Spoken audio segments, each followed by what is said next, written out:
অবশেষে আমি বড় খালামণি হয়ে গেলাম। আর নতুন সদস্য আসার খুশিতে আমরা তো সবাই মিলে তাকে দেখতে চলে গিয়েছিলাম আর তার জন্য কিছু কেনাকাটাও করেছিলাম। কি কেনাকাটা করেছিলাম, আর আমার তো এখনো বিয়েই হয়নি, আমার আগে কেন ছোট বোনের বিয়ে হলো আর আমি বড় খালামণি কিভাবে হলাম সবকিছুই বলবো আজকের এই ভিডিওতে। সো হ্যালো এভরিওয়ান, আসসালামু আলাইকুম। আশা করি সবাই অনেক ভালো আছো। আবারও তোমাদের মাঝে নতুন একটা ব্লগ নিয়ে চলে আসলাম। যদিও এই ভিডিও ক্লিপগুলো ছিল সেপ্টেম্বর মাসের শুরুর দিকে, কিন্তু আমার ভয়েস ওভার না দেওয়ার কারণে তোমাদের সাথে শেয়ার করাই হচ্ছিল না, তাই ভাবলাম আজকে যাই হয়ে যাক না কেন আজকে ভিডিওটা তোমাদের সাথে শেয়ার করব। আর এই তো কথা বলতে বলতে আমরা রেডি হয়ে দোকানেও চলে আসি। এইদিকে আমার ভাই দেখি পুরো ভিডিওতে এমন করেছিল, জানি না ওর কি হয়েছিল ওই সময়। তারপর ওখান থেকে কেনাকাটা শেষ করে আমরা চলে গিয়েছিলাম একটা মিষ্টির দোকানে, এখান থেকে কিছু মিষ্টি নিয়েছিলাম। যাই হোক, তোমরা অনেকে আমার ক্যামেরাম্যানকে দেখতে যাচ্ছ, কিন্তু আমার ক্যামেরাম্যান কোনোভাবেই আমার ক্যামেরার সামনে আসতে চায় না, যার কারণে আমি তোমাদের কাউকে দেখাইতেও পারি না। আর আমি অনেক ভিডিওতেই বলছি আমার ক্যামেরাম্যান হচ্ছে আমার বোন। এখানে সে হাই দিচ্ছিল,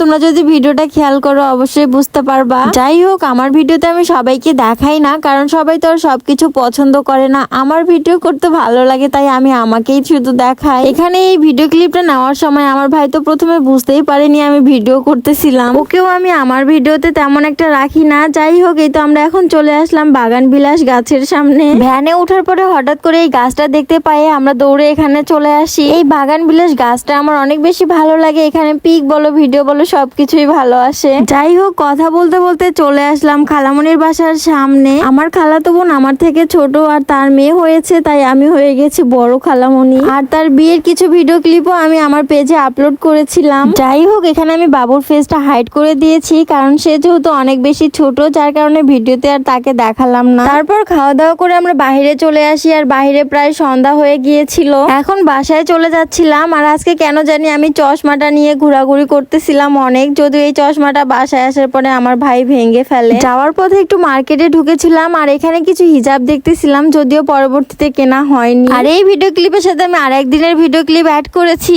ট্রাই করবো, আসলে আমি অনেকদিন ধরে নিউজ এটা দেখতেছিলাম আর আমার অনেক বেশি খাওয়ার ইচ্ছা করতেছিল, যদি আমি এটা কখনো এর আগে ট্রাই করিনি। আজকে করবো, দেখা যাক কেমন হয়। তোমরা যদি দেখতে চাও, তোমরা যদি এই রেসিপিটা শিখতে চাও, অবশ্যই আমার পুরো ভিডিওটা দেখবা।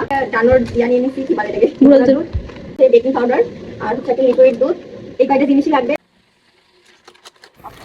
এই ভিডিও ক্লিপগুলোর কথা কি আর বলবো, অনেক দিন আগে করে রেখেছিলাম, প্রায় 1.5 থেকে 2 মাস হয়ে যাচ্ছে। তোমরা অনেকে বলো আমি নাকি সারাদিন শুধু ভিডিওই করি, কোনো কাজই করি না, তাই ভিডিওটা ফাস্ট করে আজকে তোমাদের সাথে শেয়ার করে দিলাম। আর আমি যেহেতু হিজাব পরে ভিডিও করি, তাই রান্না করার সময় তেমন একটা ভিডিও ক্লিপ নেওয়া হয় না, যার কারণে তোমাদের সাথে শেয়ারও করা হয় না। এই দিনে আমি গুঁড়া দুধ দিয়ে কিছু মিষ্টি বানিয়েছিলাম, যেটা খেতে অনেক বেশি মজা হয়েছিল। যাই হোক, আজকের ভিডিওটা এই পর্যন্তই। সবাই ভালো থাকবা, সুস্থ থাকবা, আল্লাহ হাফেজ।